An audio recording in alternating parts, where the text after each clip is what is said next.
Halo,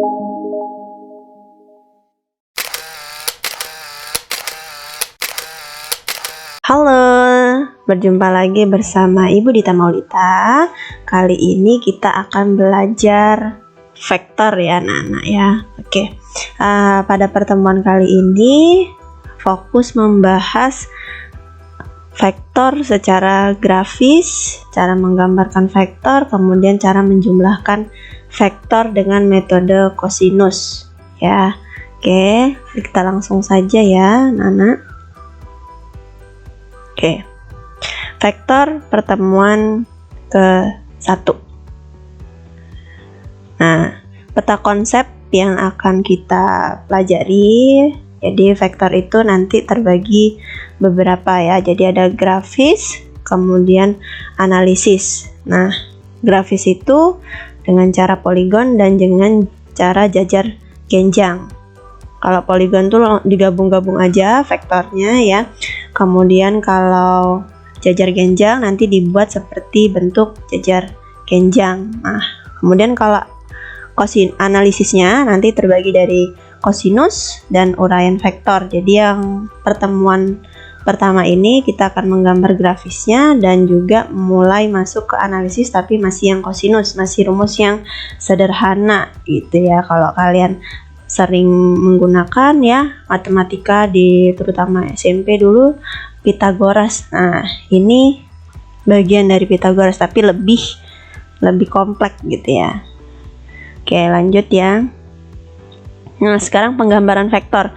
Jadi, vektor itu bisa digambarkan dengan menggunakan garis ya, garis anak panah.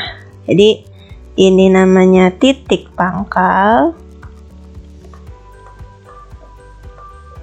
dan ini titik ujung. Nah, kemudian vektor ini misalnya kita beri nama ya. Jadi memberi nama vektor itu dengan huruf besar, bisa dengan panah di bagian atas. Nah, kalau ini vektor A ya. Nah, kalau vektor minus, nah ini kebalikannya panah yang sama. Jadi misalnya nih, kebalikan arah ya. Jadi vektor A, nah ini ibu beri warna yang berbeda ya supaya kalian mudah mengingatnya. Jadi misalnya yang minusnya ibu kasih warna berbeda. Oke. Nah, ini misalnya. Nah, maaf ya, ini karena nggak pakai penggaris jadi tidak lurus. Nah, vektor A negatif arahnya berlawanan. Vektor A ke bawah gitu ya. Terus kalau misalnya ada lagi vektor, ibu gambar lagi.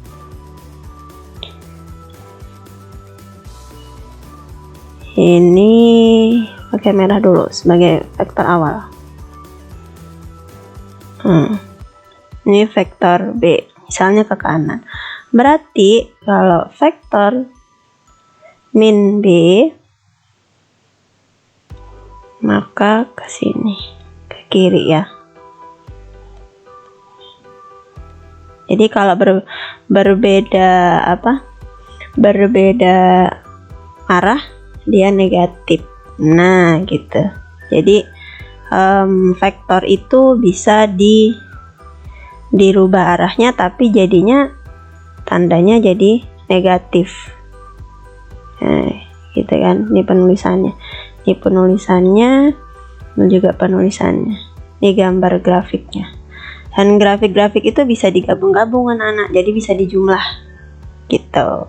Oke, kita lanjut ya. Jadi sebelum lanjut tadi, vektor itu bisa dirubah posisinya, tapi harus panjangnya sama, besarnya sama, nilainya sama gitu.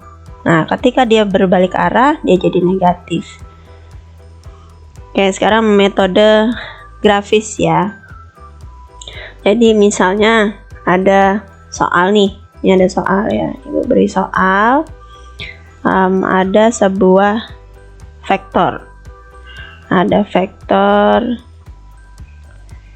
A, kemudian ada vektor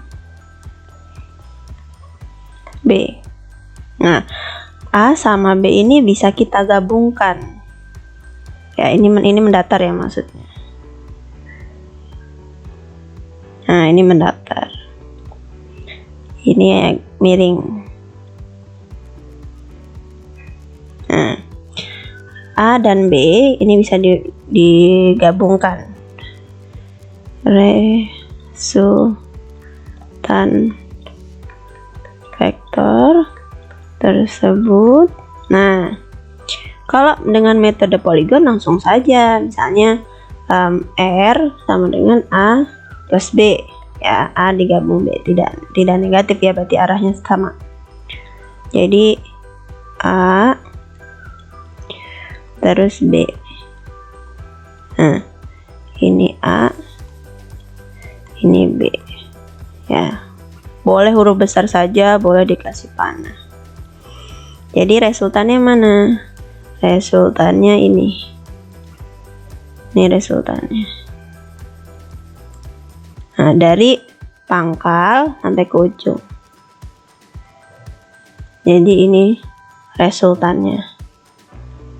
Bu, kalau misalnya ditanya ternyata R sama dengan A min B, gimana Bu? Nah, R A min B, kita buat ya. A, oh maaf pakai pulpen yang merah ya.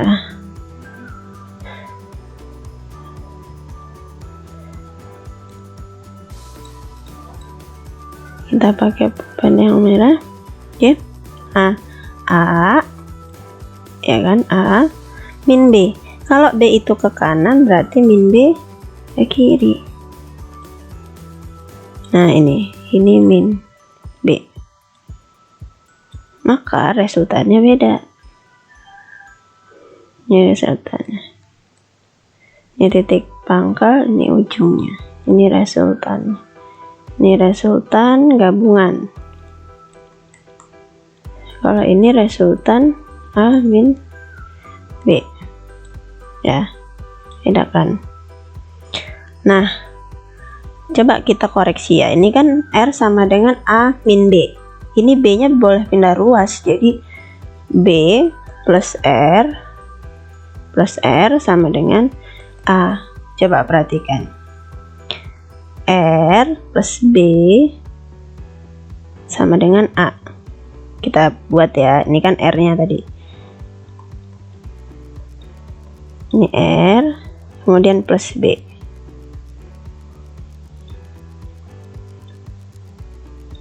Nah, ini maaf, plus B. Nah, ini plus B kan ke kanan. Plus B. Bener nggak? Sama tidak konsepnya? Nah, A-nya ke sana, bener ya? Nah, gitu. Jadi boleh kalian pindah ruas untuk mengecek gambar grafiknya. Jadi seperti ini, gitu ya, anak-anak. Mudah-mudahan kalian mengerti. Jadi kalau minus itu berarti yang ini. Nah, ini min B karena awal mulanya ke kanan. Ini awal mulanya miring ke atas, berarti kalau min A dia ke sini, ini min A gitu ya. Oke, sekarang metode jajar genjang, kita mau cari yang ini dulu, A plus B. Kalau jajar genjang itu kita buatnya begini, ini A ya, kemudian B nya di sini. Nah, resultannya mana Bu? Ini ada bayangan, vektor bayangan B ya, boleh digeser tapi besarnya tidak boleh berubah dan arahnya tidak berubah. Ini A, kita geser ke kanan, ini jadi bayangannya. Jadi sama aja, ini vektor A, ini vektor B. Nah, jajar genjangnya gimana Bu? Jadi resultannya Resultannya dia ini dari pangkal baik ujung. Nah, ini resultannya. Resultan apa ini? R sama dengan A plus B. Jadi seperti itu ya. Jadi ini bedakan. Kalau poligon langsung dijumlah. Jadi poligon lebih bisa dipakai untuk vektor yang lebih dari 2. Bisa 3, bisa 4, bisa 5. Banyak vektor dia bisa digabung kalau poligon. Karena dia langsung nyambung. Sementara kalau jajar genjang ini lebih cocok untuk vektor yang hanya 2. Jadi 2 vektor kalian jumlah itu pakai metode jajar genjang boleh, poligon boleh. Tapi kalau sudah vektornya ada banyak, ada 3, ada 4, kalian pakai metode poligon. Gitu ya. Jadi gini ya anak-anak, paham? Ini baru metode grafis ya. Jadi hanya gambar. Kalian hanya diminta mencari apa? Resultan gitu. Nah, ini ya. Ini rumus kosinus ya. Jadi seperti ini.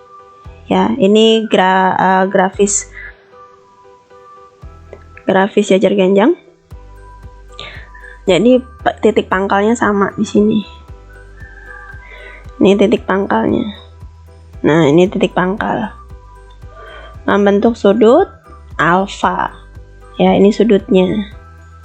Ini alfanya.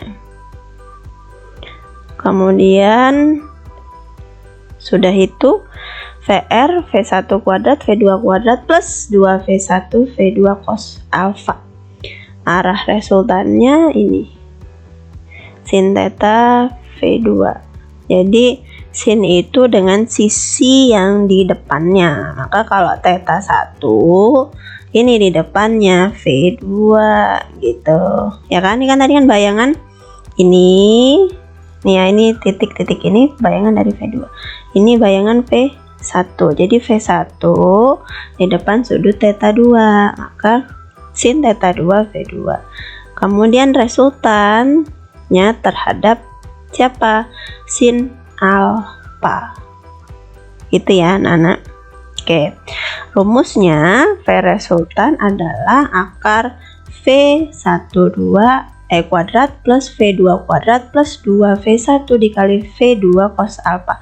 Vektor itu tidak mesti dilambangkan dengan V ya, bisa ABC. Jadi kalau misalnya kalian buatnya seperti ini nih rumusnya, R sama dengan misalnya ada vektor A sama B, bisa juga begini, plus 2 dikali A dikali B cos sudutnya. Kadang-kadang sudut itu bisa dilambangkan dengan theta. Kalau di sini alfa ya.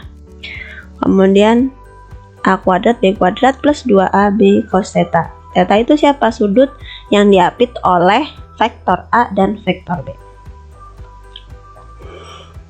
Nah, sekarang ini sudut istimewa ini dihafal ya anak-anak ya. Sin 37 itu berlawanan dengan sin 53. Kenapa? Jadi kalau misalnya ini ibu gambar nih. Nah, ini 3, ini 4. Nah, ini 53, yang ini sudut lancip 37. Jadi pasti berlawanan. Kalau sin 53 itu kan sisi depan per miringnya kan 5 ya, Pitagoras 3, 4, 5. Ini 4 sinnya per 5, maka 5, 3, 4 per 5 gitu ya. Ini awal mula bagaimana rumus ini bisa muncul gitu loh. Jadi kenapa sin 37 itu sama dengan 53. Sin 37 itu 0,6, ini 0,8 ya kan, ini 0,8 ya kan, kebalikan tuh 0,6. Kalau tan ya 6 per 8 ya sama dengan 3 per 4 gitu. Kalau ini 8 per 6 jadi sama dengan 4 per 3 gitu. Tan itu apa? Sinus per cos. Tan sama dengan sin per cos. Oke, mungkin nanti akan lebih lanjut dijelaskan oleh guru matematika ya, di trigonometri kalau tidak salah. Nah, sudut istimewa ada 0, 30, 45, 60, dan 90 derajat. Ya, perhatikan.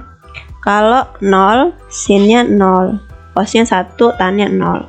Cos 30 setengah akar 3, sin 30 setengah. Kemudian 30 tannya adalah seper akar 3, atau bisa ditulis ini sederhananya sepertiga akar 3 ya. Kemudian 45 derajat ini setengah akar 2 setengah akar 2. Tan itu sin per cos 1 ya kan.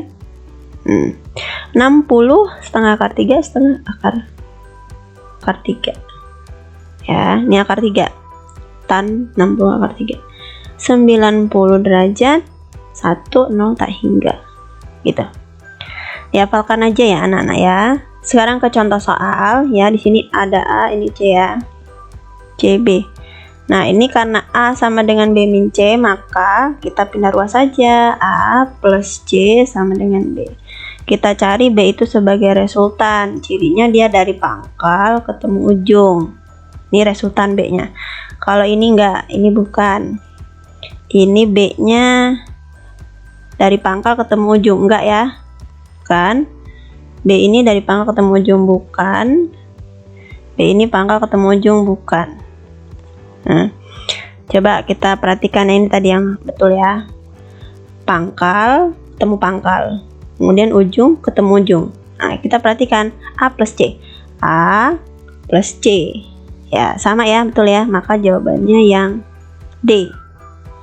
Jadi A sama C-nya harus nyambung gitu loh, harus bersambung. Jadi A lanjut C gitu. Perhatikan ininya, di resultannya B. Cirinya resultan dia dari pangkal paling ujung kemudian ke ujung paling ujung gitu. Ya, ini arah angin. Ya, bisa kalian hafalkan ya kalau ibu pakai lagu timur tenggara selatan barat daya, barat barat laut, utara timur laut gitu. Semoga anak-anak hafal ya. Oke, karena akan kita pergunakan pada contoh yang ini. Bagus berlari ke utara sejauh 30 meter. Nah, gini ya. Ini 30 ke utara tadi kan, terus kemudian ke barat 40, terus dia ke arah nih kan, ini resultannya berapa nih, ini resultan ya kan, terus dia resultan lagi ya enggak, kayak sini kira-kira ini 50, ini 37 derajat, berarti ini kan, kalau kalian gambarnya betul nanti ketemu. Jadi ini 30 maka resultannya 30 tambah 30 60 gitu anak-anak. Jadi gambar grafiknya harus sesuai arah dan ininya, kemudian mungkin kalau ada sudutnya juga ya, terus panah-panahnya. Nah, nanti kalian pasti ketemu hasilnya gitu. Selanjutnya kita ke contoh yang ini ya. Dua vektor masing-masing sebesar 10 Newton dan 6 Newton bertitik tangkap sama. Jika kedua vektor tersebut membentuk sudut 60, nah kita langsung aja. Resultan sama dengan akar, ini kita kasih nama A kuadrat ya, oke, biar mudah diketahui dulu. A 10 Newton, B 6 Newton, tetanya 60 derajat, maka plus B kuadrat plus 2 A B cos theta. Nah, gitu kan, berarti A kuadrat akar 10 kuadrat plus 6 kuadrat plus 2 dikali 10 dikali 6 cos 60. Nah, 100 ditambah 36 ditambah kali 6 12 tambah dikali 10 120, cos 60 itu 1/2. Maka 136 plus 60. Nah, jadi akar 196 gitu. Jadi resultannya akar 196. 96 berapa? 14 itu anak-anak ya. Oke, sekarang kita ke latihan ya. Nah, ini dia latihannya, dikerjakan dengan sebaik mungkin, semoga dapat nilai yang sempurna, dapat nilai 100. Oke, sampai jumpa di pembelajaran vektor berikutnya. Oke, terima kasih anak-anak sudah menyaksikan. Tugas segera dikumpul, nanti boleh konsultasi sama ibu via Japri kalau memang masih ada materi yang belum paham. Oke, terima kasih, sampai berjumpa di materi berikutnya. Assalamualaikum.